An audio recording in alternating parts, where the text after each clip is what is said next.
ready for the award? Yes. Before we do that, there's a few things that I have to share with you, so please bear with me. I want to recognize and thank not only the Gold and Silver Plate Planning Committee, but especially the committee leaders, my fellow board member Ian Roberts and Scott Salisbury, for their efforts. This talented group of industry leaders came together to create tonight's event, and it's not easy. They certainly did an outstanding job.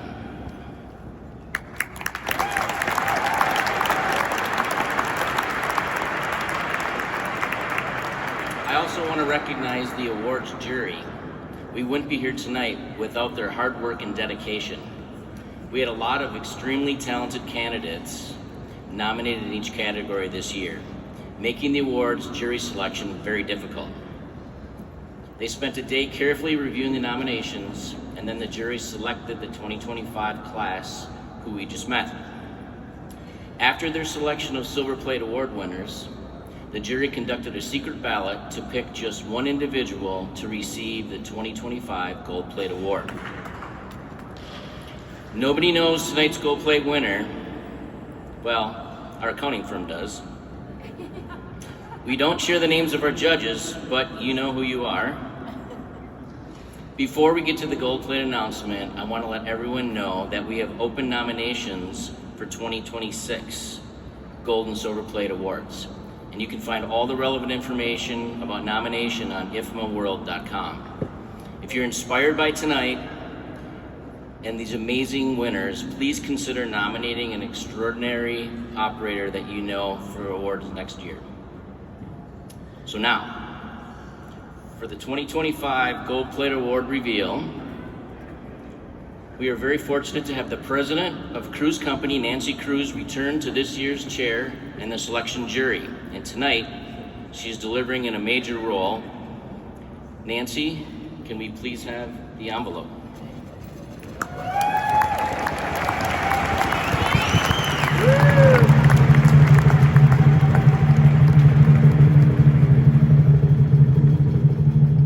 Wow, they're double sealed.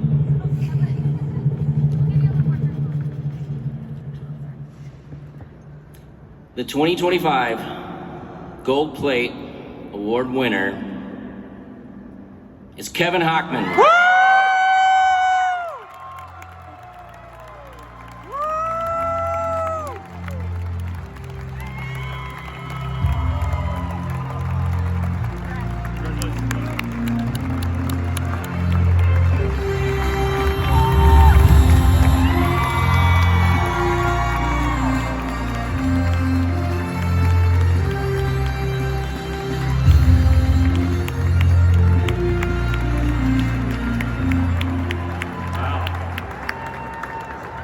Very humbling. So, well, first of all, let me just thank IFMA.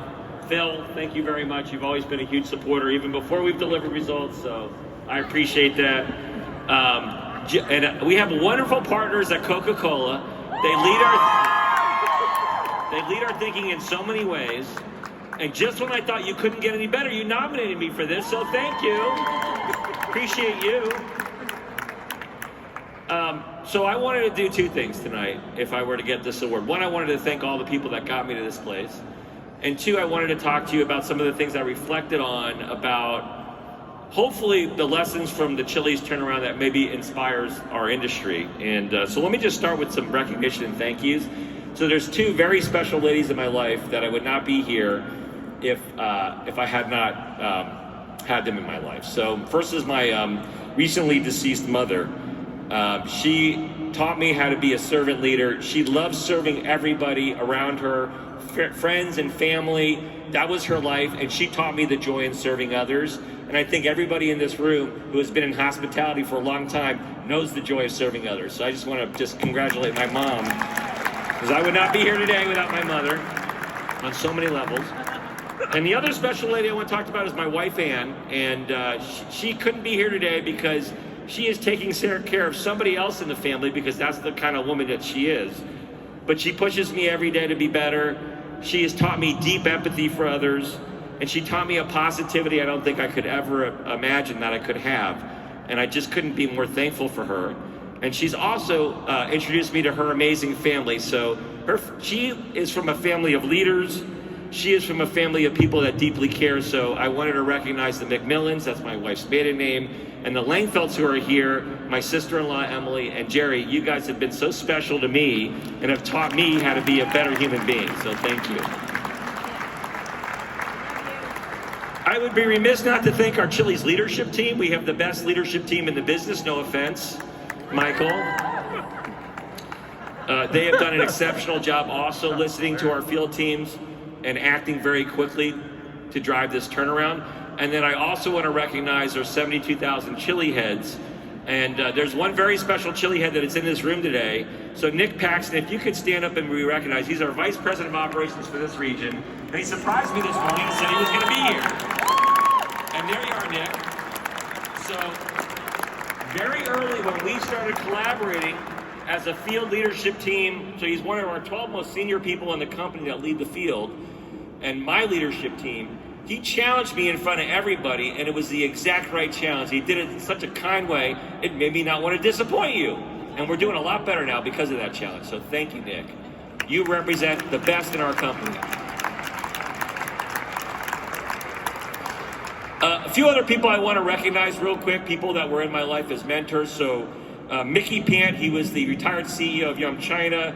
He taught me about, he always said, just do the right thing, Kevin. The rest of that financial stuff will work itself out. He couldn't have been more right. I think that's a big lesson for all of us in the industry. Our KFC and Pizza Hut franchise leadership, and specifically a fellow by the name of Mike Culp, who runs KBP Brands, he taught me everything about operations and how to create a great operation that's consistent, that is working right now for Chili's. David Novak, the founder of Yum Brands, he taught me about the importance of bringing people along, as well as the importance and power of recognition. That is something that is about our industry, and the best companies do recognition. So I highly recommend we recognize all the people that serve others in our businesses. Greg Creed taught me about brand building, sales overnight, and brand over time, a very important lesson for people in restaurants. Last two, Brian Nickel taught me about envisioning leadership and picking a few big things and executing like crazy. And he's the Starbucks CEO, and I think he's going to do the same there. And then lastly, Dave Goebel, what a kind words tonight. And I knew a little bit about operations. I knew a lot about marketing. I did not know how to be a CEO until I met you, and you taught me how to be a CEO, and I can't thank you enough for that. So thank you. And then the last two people I want to recognize, they're not mentors, but they're people that jumped over the wall with me when I started at Chili's 3 years ago. So George Felix and Jesse Johnson, they're the guys that do all that crazy marketing that has brought us back in culture. And I would be remiss not to say thank you for joining me, guys. I know you're not here tonight, but I appreciate you. All right, 3 quick things and then I'll get off the stage, I promise, Phil. So there are 3 things I was reflecting on our turnaround that I hope inspire the industry. The first one is a really important one. Dining out is not dead. I hate to tell all the digital people in this room. People actually want to eat in restaurants. They need an hour in their day where they're being waited on and are made to feel special. And I hope that the Chili's turnaround shows that eating out is still as relevant as it's ever been. And I'll never forget when I started the job, I had all these investors say, well, why would you take this job? Casual dining's dead. And I said, look at Texas Roadhouse. Look at the Darden brands. These guys are killing it year after year.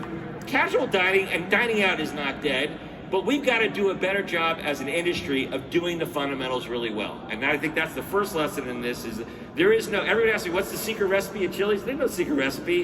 And you all know it. All you have been in hospitality for several decades know great food, great service, and a fun and friendly atmosphere is going to win every time. So I think that's the first one I want to reflect on. The second one is if you could do the fundamentals so well, that can be your competitive advantage. And a lot of people don't understand that about our journey at Chili's is that we've been spending hundreds of millions of dollars to fix our labor challenge, to fix our facilities, to make that restaurant experience great again, the way Chili's was years ago. And quite frankly, it still works, right? We've done an exceptional job. The team is investing in the core things. And I promise you, if you do that in your own business, you're going to get returns. And then the last thing, and Dave talked about this, is listen to the front lines. The folks that are closest to the customer, they're going to tell you every time if you let them, and if you're open to listening to them, that they're going to tell you what you need to do better. And I got to tell you, without our frontline employees and their ability to give me feedback about what's important, we would not be where we are. And so I just want a big shout out to them, because quite frankly, I always joke about it with the teams.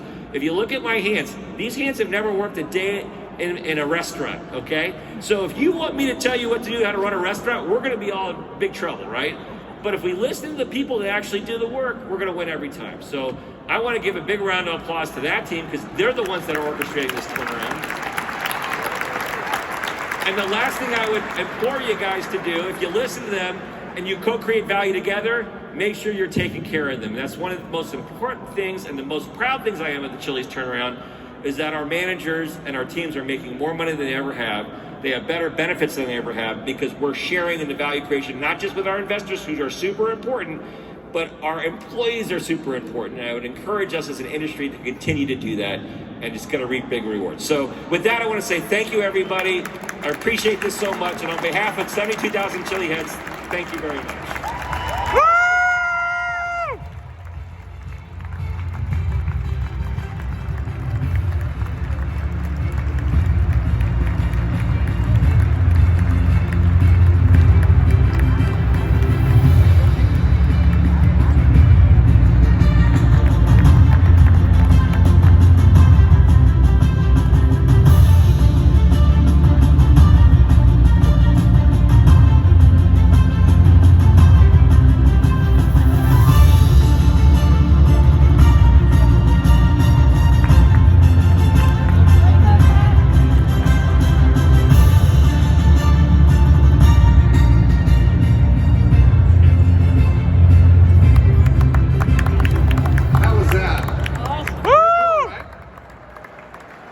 I'd like to invite Lance back up to the stage for a couple of very quick closing remarks.